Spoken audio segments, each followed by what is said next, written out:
general practitioner also.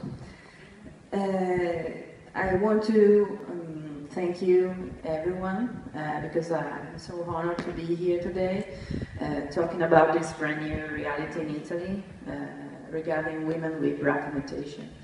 Everything started 2 years ago on Facebook, where we made a close group to share experiences and infos about the Italian management of high-risk patients. Today we are more than 400 members, mostly women and a few men. We met in Pavia for the first time in 2013 and began working together, supported by Europa Donne. And here we are, some of testimonials in Pavia 2 years ago, women as protagonists for the first time in this field and sharing their tough family histories to be known by regional and national institutions. In fact, Italy did not have BRCA advocacy activity yet, and that's why we felt the need to create a dedicated association. So first to give voice to high-risk BRCA carriers, and second to work together with healthcare specialists to national guidelines, ensuring a proper surveillance and management in every region at the same, but also to support the birth and implement the already existing breast unit following European criteria with a multidisciplinary approach and clinical experts, but also to promote a national BRCA registry that doesn't exist yet. And why a registry? Because we don't know many things yet. We don't know how many we are in Italy exactly. When we have the genetic test, if we develop breast or ovarian cancer, at which age, and what about the tumor biology? If there is a real primal prevention, and where is it?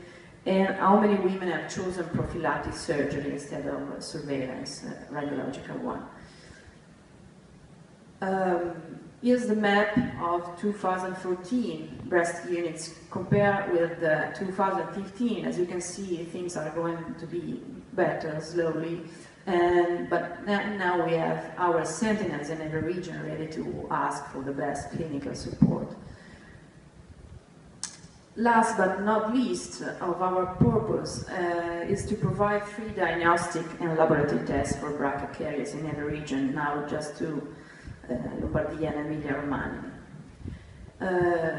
We do have to say thank you, Angelina, because after her outing, everyone has started to talk about us somehow, because even if in those days we are the worst opinion ever by professional and not too often poking fun at and mostly without women answering, it's something, and we do need to receive respect, kindness, courtesy, and competency, and to be invited to our surveillance without using our body as a sexual tool, as usual.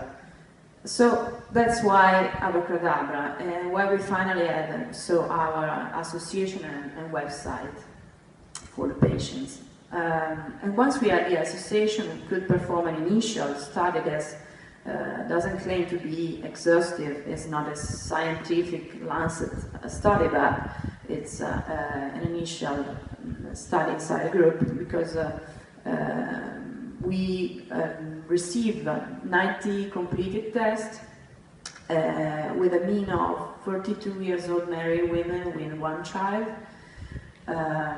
We found out first from 1 to more than 3 cases of breast cancer in more than 90% of the sample, and from 1 to more than 3 cases of ovarian cancer in more than 45% of the interviewed families.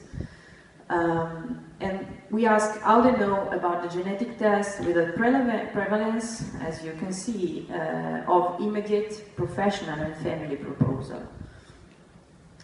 The majority resulted BRCA1 positive, 61% transmitted by mother branch, 23 BRCA2, and 3% BRCA1 and 2.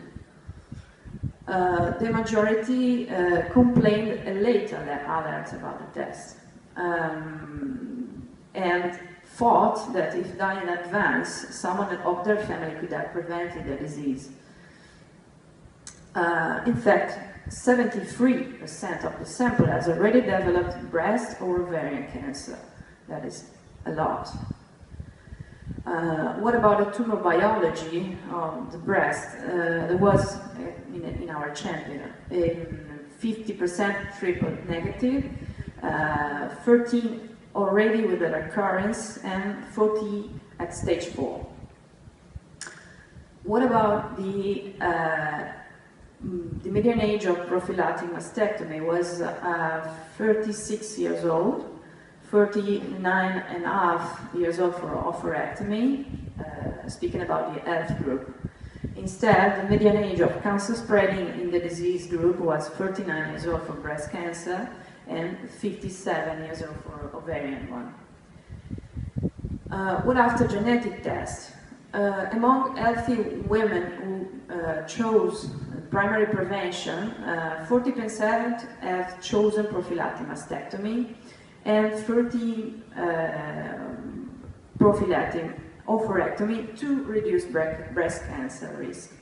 And 30% chose surveillance, radiological and biological surveillance. What about ovarian cancer primary prevention? 53% underwent oophorectomy, someone only salpingectomy. 39% is following surveillance and will get surgery later.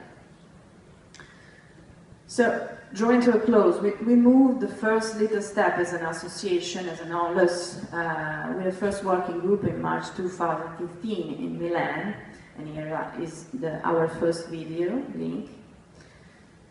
What happened in the last months? Soon we made our voice be heard and joined a lot of events in many Italian regions, but not only. We met in Pavia again to organize, but also talk about us in Paris, in Viterbo, up to here today. And here's one of our next step, an ebook of testimonials that will come soon.